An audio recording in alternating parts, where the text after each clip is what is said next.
2007 साली हे पुस्तक प्रकाशित झालेले आहे. संपादक आणि संकलन श्री विजय जोशी आणि श्री सुरेश राव यांनी केले आहे. स्वर्गीय मदन मोहन या प्रतिभाशाली संगीतकाराचा जन्म 1924 साली झाला आणि मृत्यू 1975.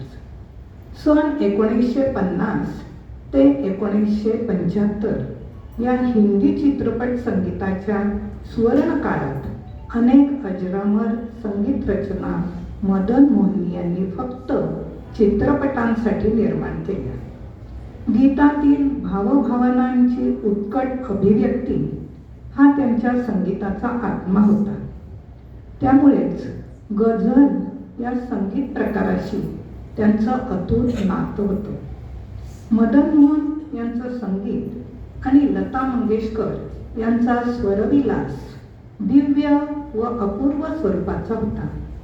त्यांच्या संगीत रचनांचा मागोवा घेणारे अनेक जाणकार आणि संगीत तज्ज्ञ मंडळींचे अभ्यासपूर्वक लेख या पुस्तकाचं मोठं वैशिष्ट्य आहे. हे पुस्तक मदन मोहन यांचं चरित्र नसून त्यांच्या सांगीतिक कलाकृतींचा मान्यवरांनी घेतलेला आढावा आहे. मूळ पुस्तक इंग्रजीमध्ये आहे, कारण मदनजींच्या संगीताचे चाहते जगभर पसरले आहेत. त्या सर्वांपर्यंत पोहोचणे अपेक्षित होतं.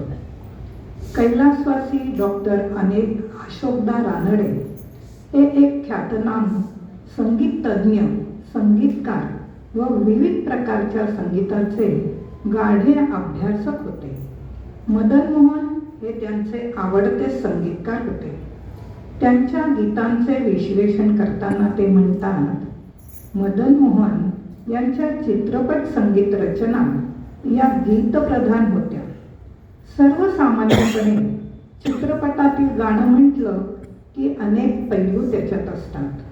अशा गीतांमध्ये हावभाव, ॲक्शन, हालचाल याच गोष्टींवर भर दिला जातो. पण मदन मोहन यांनी मात्र मेलडी म्हणजे सुरावट हा गुणधर्म प्राधान्याने जपला. त्यामुळे त्यांचं संगीत पुष्कळदा थोडं क्लिष्ट झालं. सामान्य श्रोत्यांच्या हे आवाक्याच्या बाहेर गेलो. उदाहरणार्थ, मेरी आँखों से कोई नींद नहीं जाते हैं, हे आपकी परछाई. दुसरं म्हणजे जाणकारांची प्रशंसा जरी त्यांना मिळाली असली तरी सामान्य माणसाला त्यांचं संगीत निदान त्यांच्या काळात भावलं नाही. त्यामुळे उत्तम संगीत असूनही त्यांचा चित्रपटाच्या यशाला हातभार मिळू शकला नाही.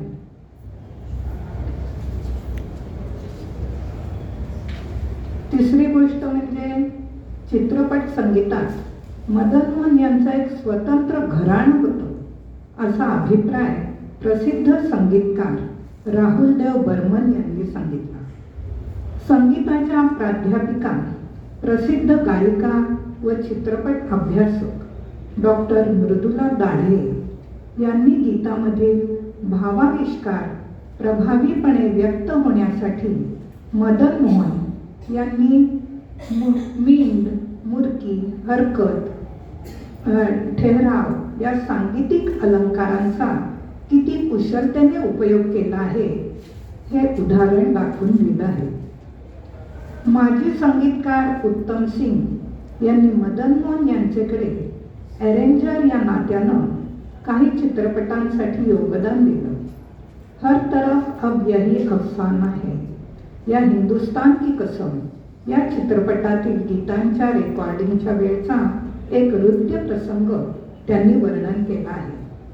अपघाताने ग्रासलेले व अन्य सहकार्यांच्या नापसंत कामगिरीवर मदन मोहन अतिशय संतप्त झाले होते. पण अखेर उत्तम सिंग यांनी व्हायोलिनवर वाजविलेल्या एका नवीन धुनेमुळे कसे शांत झाले हे वाचताना मन हेलावून गेलं. गीतकार नक्षल्यापुरी यांनी मदनजींच्या अखेरच्या काळातील काही चित्रपटांसाठी भावपूर्ण गीत रचना केल्या होत्या. रस्मे उल्फत को निभाये, तो निभाए कैसे ही अमर रचना त्यांच्याच लेखणीतून अवतरली होती. या गीताच्या व अन्य काही आठवणी आपल्या लेखातून त्यांनी व्यक्त केल्या आहेत. मदनजींचे चिरंजीव संजीव कोहली यांनी आपल्या वडिलांच्या आठवणीसोबतच वीर झारा या 2005 मध्ये प्रकाशित झालेल्या चित्रपटातील गीतांसाठी मदनजींनी 30-35 वर्षांपूर्वी बनविलेल्या काही चाली या चित्रपटाच्या गीतांसाठी प्रमुख गरज म्हणून कशा कौशल्याने वापरले याची सर्व माहिती दिली आहे.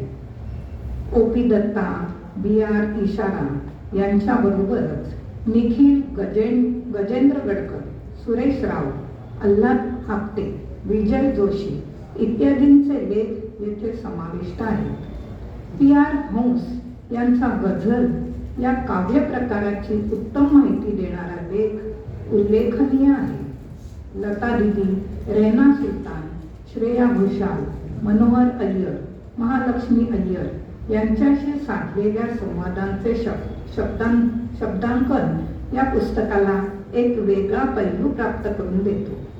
कैलासवासी मदन मोहन या सृजनशील व प्रतिभावंत कलाकाराच्या संगीत यात्रेचा विस्तृत आढावा घेणारं हे पुस्तक अतिशय वाचनीय व माहितीपूर्ण आहे हे मला आवर्जून सांगावंसं वाटतं. या थोर संगीतकाराला माझी मनःपूर्वक श्रद्धांजली.